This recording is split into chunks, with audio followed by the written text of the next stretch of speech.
So today's Tuesday night, and I have my speech tomorrow, and I'm not very nervous. I don't know if that's a bad thing because last time I wasn't nervous. I totally just bombed my speech.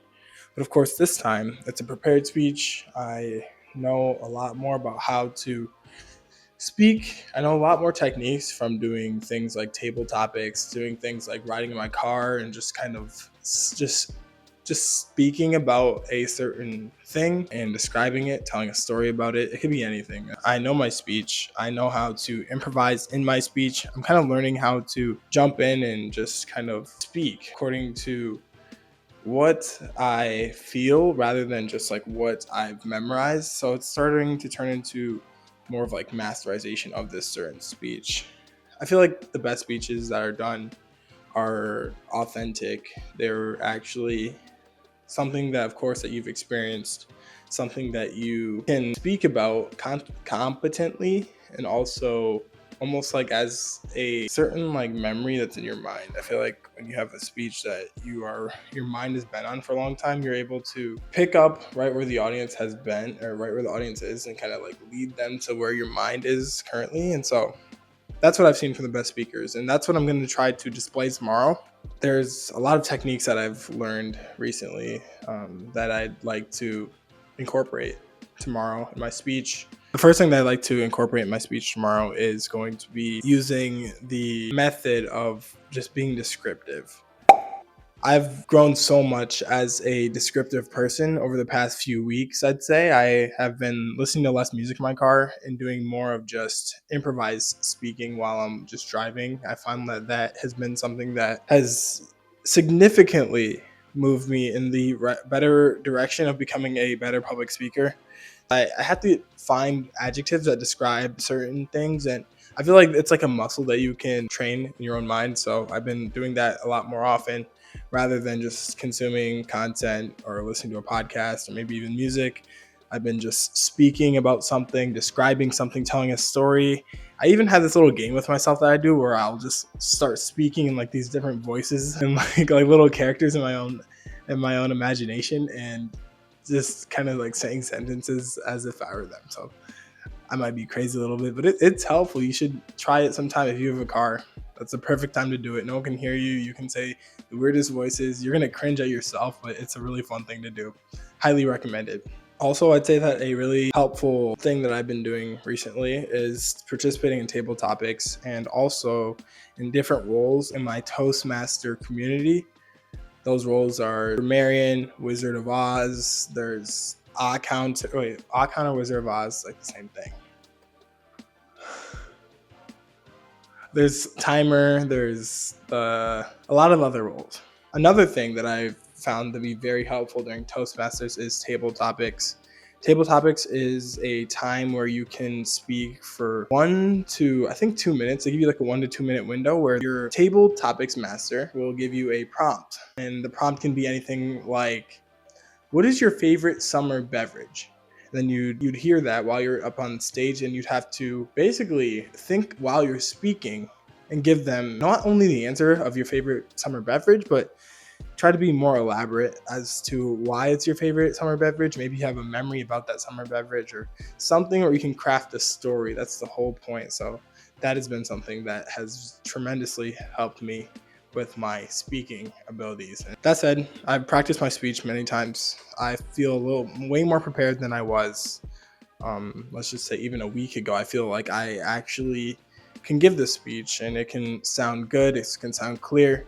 I'm excited about tomorrow, but we're gonna have to stay tuned for tomorrow. I'm gonna practice this a little bit more, and I'm just gonna rest because there's not much more I can do as of now. Today is the night before, so really excited about tomorrow, and stay tuned for the final outcome. Chambers presents The Slingshot Effect. The Slingshot Effect by Liam Chambers.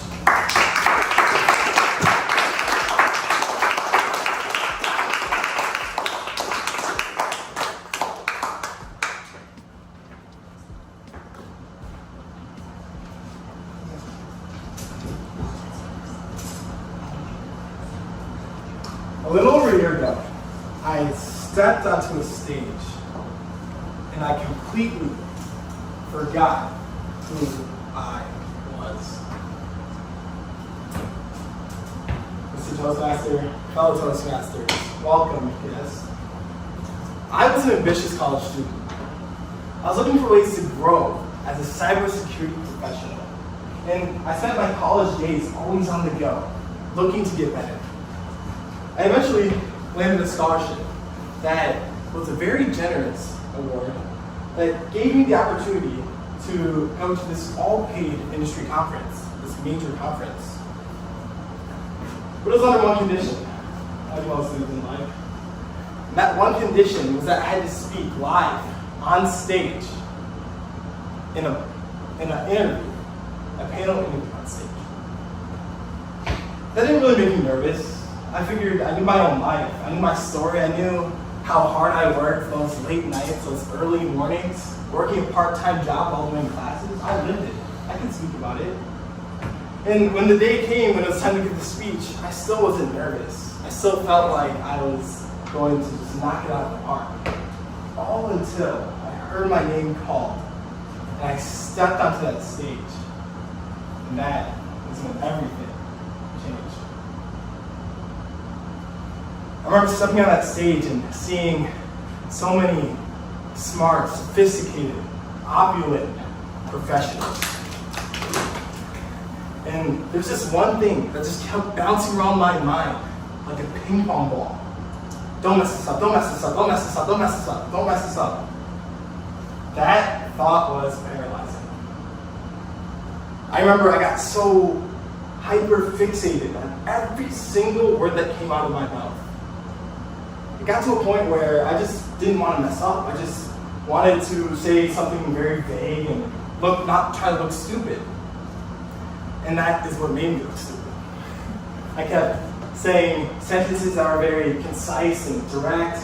I remember the interviewer asking me a question, a very simple question. She asked me, Liam, you've had all these experiences. You've been able to land a lot of internships. You've been able to connect with a lot of professionals. You're going to conferences like this.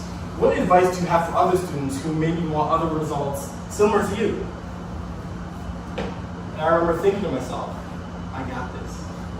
In my mind, I wanted to say, students shouldn't just go to class and just only study. They should get out in the real world. They should go outside and see the real professionals in their respective industry and try to solve real problems with them. Connect with professionals, build out projects, even post on LinkedIn, do whatever it takes.